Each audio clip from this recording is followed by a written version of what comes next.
ভাঙড়ে যে শওকত মোল্লার ওপর অ্যাটাক হয়েছে, এটা আমি 100% শিওর এটা অসম্ভব। এটা অসম্ভব কেন?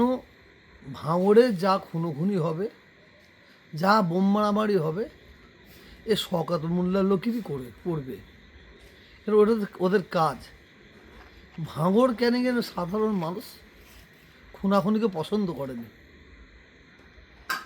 তাহলে ভাঙড় ক্যানিংয়ে শওকত মোল্লাই এবং তার লোক যারা আছে তারাই খুনাখুনি পছন্দ করে। আর শওকত মোল্লা এমন একটা মাল, ও এমন একটা যন্ত্র, ও এমন একটা জিনিস, ও নিজে কিছু করে না, ও লোককে দিয়ে করায়। সামনে ভোট,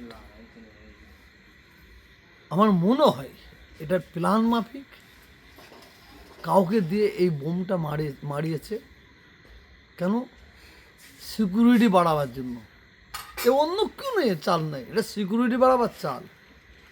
এবং ওই কাইজারকে যে খুন করবে বলেছিল, মার্ডার করার হুমকি দিয়েছে, সেটা চাপা দেবার একটা চাল বলে আমি মনে করি।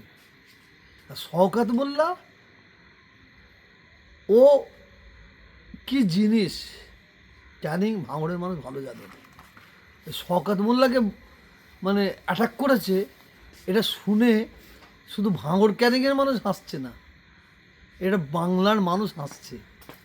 কারণ ভাঙড় ক্যানিংয়ের খুনোখুনি রাজনীতি একমাত্র শওকত মোল্লাই করে। ভাঙড় ক্যানিংয়ের মা বোনদের ঘুম হারাম করে দিয়েছে, বাচ্চাদের ঘুম হারাম করে দিয়েছে, ভাঙড় ক্যানিংয়ের মানুষের ঘুম হারাম করে দিয়েছে। এটা ভাঙড় ক্যানিংয়ের মানুষ তারাই বলছে এটা শওকত মোল্লা। আর ভাঙড় ক্যানিংয়ের মানুষ তারা যে এটা বলতে চাইছে, আজকে যে শওকতের উপর হামলা হয়েছে ফুল প্ল্যান। ও বহুত চাণক্য মাল, বহুত চাণক্য মাল। ওকে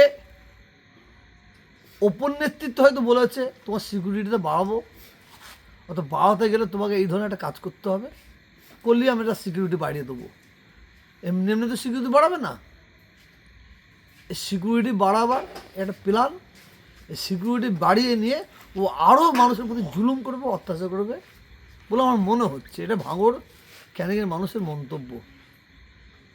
তবে শওকত মোল্লার ঘুম ভাঙড় ক্যানিংয়ের মানুষ হারাম করে দেবে, সেটা ভোটের মাধ্যম দিয়ে, ভোটের রেজাল্ট দিয়ে, খুন খারাপি করে নয়, এটা আমি বলতে পারি।